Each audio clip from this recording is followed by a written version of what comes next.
السلام علیکم ورحمۃ اللہ وبرکاتہ۔ الحمدللہ رب العالمین والصلاة والسلام علی رسولہ الکریم، اما بعد، اعوذ باللہ من الشیطان الرجیم، بسم اللہ الرحمن الرحیم۔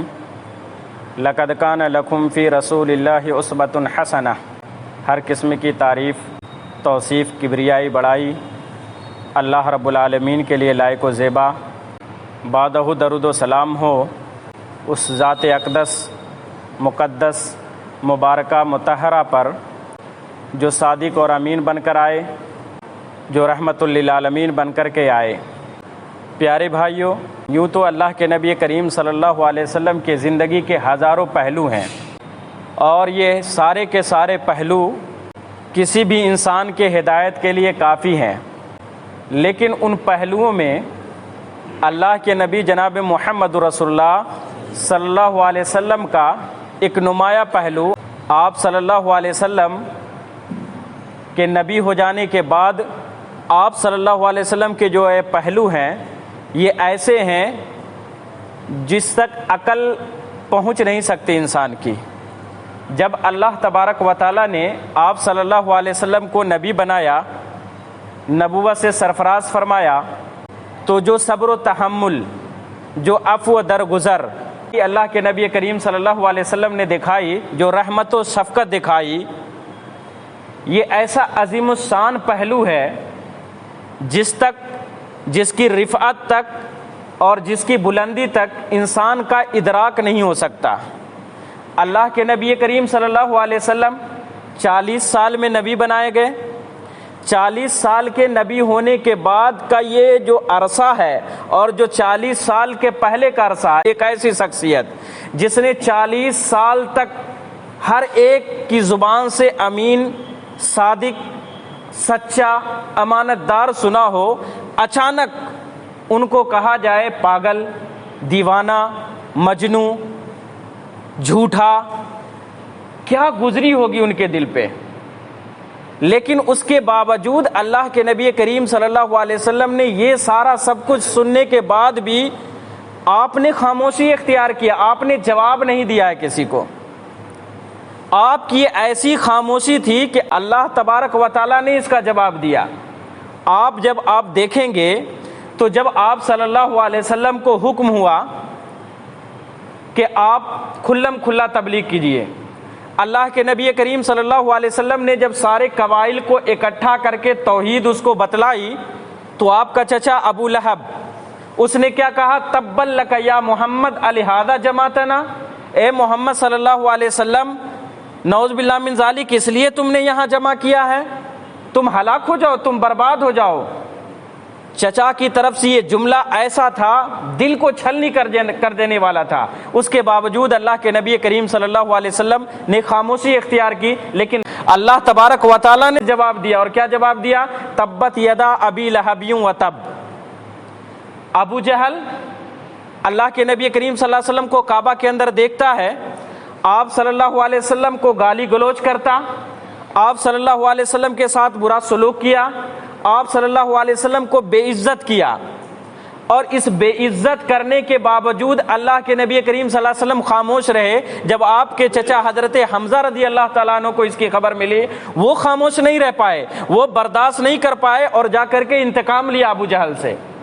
امیہ بن خلف جہاں اللہ کے نبی کریم صلی اللہ علیہ وسلم کو دیکھتا، آپ کو گالی بکنا شروع کر دیتا، آپ کی توہین کرنا شروع کر دیتا، آپ پر طعن و تشنیع کرنا شروع کر دیتا، آپ کو طرح طرح کے الفاظ آپ کے لیے نکالتا۔ آپ تو خاموش رہے، لیکن اللہ تبارک و تعالیٰ خاموش نہیں رہا۔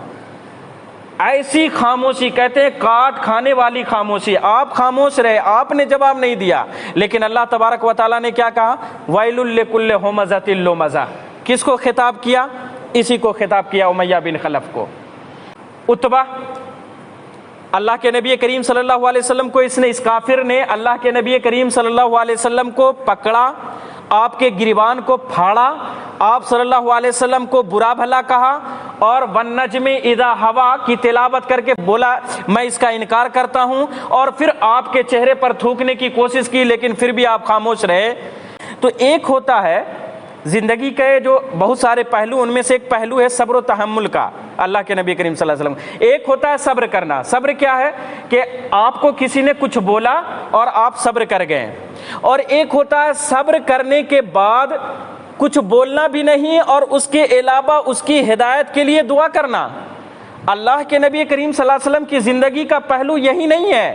عقل متحیر اور پریشان ہے, یہ کیسی شخصیت ہے؟ ایک طرف وہ لوگ ہیں جو اللہ کے نبی کریم صلی اللہ علیہ وسلم کو طعنہ دے رہے ہیں, اللہ کے نبی کریم صلی اللہ علیہ وسلم کو پاگل, دیوانہ, مجنوں اور نہ جانے کیا کیا لقب دینا, آپ کے خلاف سازشیں کر رہے ہیں, آپ کو مارنا چاہ رہے ہیں, آپ صلی اللہ علیہ وسلم کے ماننے والے کو ستایا جا رہا ہے, ان کو پریشان کیا جا رہا ہے. دوسری طرف اللہ کے نبی صلی اللہ علیہ وسلم رات کی تنہائی میں اس کے لیے رو رو کر کے دعا کر رہے ہیں, ہدایت کے لیے دعا کر رہے ہیں. اللہ تبارک و تعالیٰ ان کے لیے دعا, ہماری دعا ہے اللہ تبارک و تعالیٰ اسے ہدایت نصیب فرما دے. اللہ تبارک و تعالیٰ نے فرمایا فَلَعَلَّكَ بَاخِعٌ نَفْسَكَ عَلَىٰ آثَارِهِمْ إِن لَّمْ يُؤْمِنُوا بِهَٰذَا الْحَدِيثِ آسفا. محبوب ایسا محسوس ہوتا ہے اگر یہ ایمان نہ لائیں تو ان کی ایمان کی جو چاہ ہے, جو بے چینی اور جو اضطراب ہے آپ کے اندر, یہ آپ کو ہلاک نہ کر دے, آپ اپنے آپ کو ہلاکت میں نہ ڈال لیں. ان کی ایسی چاہ ہے آپ کے اندر کہ یہ لوگ ایمان نہیں. اللہ کے نبی کریم صلی اللہ علیہ وسلم یہ لوگ ایمان لاتے کیوں نہیں ہیں, یہ لوگ سمجھتے کیوں نہیں ہیں مالک حقیقی کو, یہ لوگ جانتے کیوں نہیں ہیں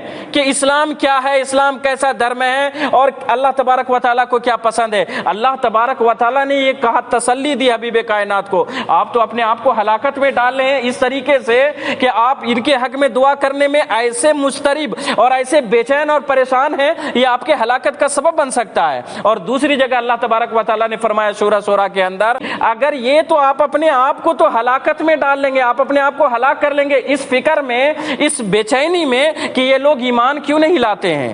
تو ایک طرف اللہ کے نبی کریم صلی اللہ علیہ وسلم کا پیار, ایک طرف اللہ کے نبی کریم صلی اللہ علیہ وسلم کو ستایا جانا, ایک طرف اللہ کے نبی کریم صلی اللہ علیہ وسلم کو پریشان کرنے والے, ایک طرف اللہ کے نبی کریم صلی اللہ علیہ وسلم پر ایمان نہ لانے والے لوگوں کا اللہ کے نبی کریم صلی اللہ علیہ وسلم کو پریشان کرنا, اور دوسری طرف اللہ کے نبی کریم صلی اللہ علیہ وسلم کے دل کو کاٹ کھانے والا غم, وہ یہ کہ یہ لوگ ایمان کیوں نہیں لاتے ہیں, یہ لوگ ایمان کیوں نہیں لاتے. یہ ایسا پہلو ہے دنیا نے نظارہ نہیں کیا, اس کا دنیا نے دیکھا ہی نہیں.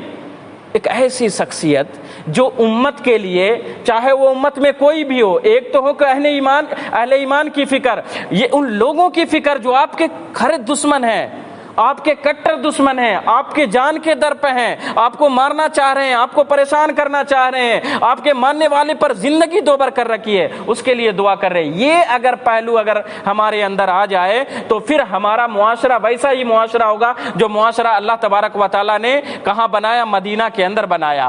اور اسلام چاہتا امن و شانتی, اور یہ امن و شانتی کے لیے یہ تحمل, یہ جو ہے برداشت, یہ رحمت, یہ شفقت, یہ بہت زیادہ ضروری چیز ہے. ایک انسان کوئی بھی ہو, کسی بھی دھرم کا ماننے والا ہو, اس کو اگر کامیاب اگر بننا ہے تو محمد صلی اللہ علیہ وسلم کی زندگی کے بغیر وہ کامیاب نہیں بن سکتا.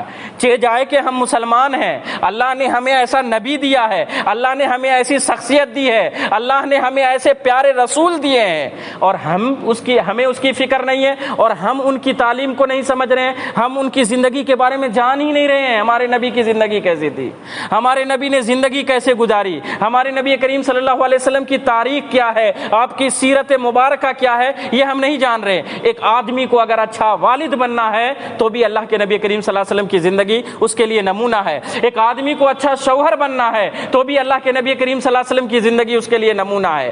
ایک آدمی کو اگر اچھا بیٹا بن کر کے رہنا ہے تو بھی اللہ کے نبی کریم صلی اللہ علیہ وسلم کی زندگی اس کے لیے بہترین نمونہ ہے. ایک آدمی کو اگر اچھا بھائی بننا ہے تو بھی اللہ کے نبی کریم صلی اللہ علیہ وسلم کی زندگی اس کے لیے بہترین نمونہ ہے. اگر ایک آدمی کو اچھا دوست بننا ہے تو بھی اللہ کے نبی کریم صلی اللہ علیہ وسلم کی زندگی بہترین نمونہ ہے. ایک آدمی کو معاشرے کے اندر اچھا بن کے رہنا ہے تو بھی اللہ کے نبی کریم صلی اللہ علیہ وسلم کی زندگی اس کے لیے بہترین نمونہ ہے. ایک آدمی کو اگر کامیاب ہونا ہے دنیا میں اور آخرت میں بھی, آخرت جو لوگ آخرت کو مانتے نہیں ہیں, اگر دنیا میں انہیں کامیاب ہونا ہے تو بھی اللہ کے نبی کریم صلی اللہ علیہ وسلم کی زندگی ان کے لیے بہترین نمونہ ہے. ایک آدمی کو اچھا تاجر بننا ہے تو بھی اللہ کے نبی کریم صلی اللہ علیہ وسلم کی زندگی ان کے لیے بہترین نمونہ ہے. پھر ہم کیوں ہر جگہ فیلیور ہیں, پھر ہر جگہ ہم کیوں پیچھے ہیں؟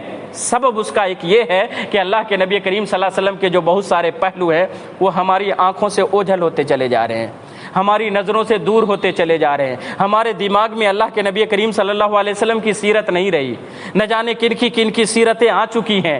اگر ہماری زندگی میں نبی کریم صلی اللہ علیہ وسلم کی سیرت آ جائے، اگر ہم نبی کریم صلی اللہ علیہ وسلم کی سیرت کو جان لیں، آپ صلی اللہ علیہ وسلم کے مقام کو پہچان لیں، آپ صلی اللہ علیہ وسلم کے حقوق کو سمجھ لیں، اللہ کے نبی کریم صلی اللہ علیہ وسلم کی فضیلت کی پہچان کر لیں، تو پھر ہم وہ قوم ہوں گے جن کے بارے میں اللہ تبارک و تعالیٰ نے بہت سارے وعدے کر دیے اور فرمایا وَأَنْتُمُ الْأَعْلَوْنَ إِن كُنتُم مُؤْمِنِينَ، تم ہی سربلند رہو گے بشرطے کہ تم مومن ہو۔ میرے بھائیو، اصل زندگی کا وقع اسی میں ہے، اصل زندگی کی کامیابی اسی میں ہے کہ ہم نبی صلی اللہ علیہ وسلم کی سیرت کو پڑھیں، ہم جانیں، ہم وقت نکالیں، ہم پوری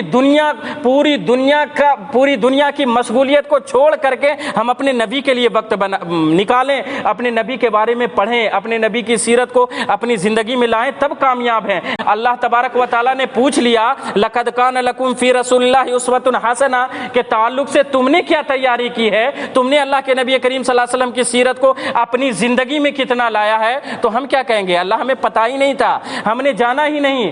اللہ کے بعد سب سے بڑی شخصیت، اللہ سید الانبیاء، یہ تو ایسا نبی تو نے ہمیں عطا کیا، لیکن ہم تو غافل رہے، ہم نے تو ان کی زندگی کو جانا ہی نہیں۔ میرے بھائیو، پوری دنیا کی مشغولیت کو چھوڑ کر کے ہم اور آپ بولنے والے سننے والے تمام بھائی یہ تہیا کریں کہ ہم اللہ کے نبی کریم صلی اللہ علیہ وسلم کی سیرت کو پڑھیں گے، ان کو جانیں گے، پھر اس پر عمل کریں گے۔ اگر ہم ایسا کر لیں، اللہ کی قسم دنیا میں بھی ہم خوش ہو جائیں گے، اور آخرت میں تو اللہ تبارک و تعالیٰ کا وعدہ ہے ہی، اور اللہ تبارک و تعالیٰ کا وعدہ نہ تو جھوٹا ہے اور نہ تو اللہ تبارک و تعالیٰ اپنی وعدے سے مکرتا ہے۔ ضرورت اس بات کی ہے کہ ہم اپنے نبی کریم صلی اللہ علیہ وسلم کو جانیں، کہ ہم اپنی زندگی میں، اپنی ادا میں، اپنے شب و روز میں، اپنے اٹھنے بیٹھنے میں، اپنے سونے کھانے میں، ہر معاملے میں ہم نبی کریم صلی اللہ علیہ وسلم کو اپنا اسوہ بنائیں، اور اللہ تیری توفیق کے بغیر ایسا ممکن نہیں ہے۔ اللہ تو ہم تمام بھائیوں کو ایسی توفیق عطا فرما، آمین۔ وآخر دعوانا الحمدللہ رب العالمین۔ السلام علیکم ورحمۃ اللہ وبرکاتہ۔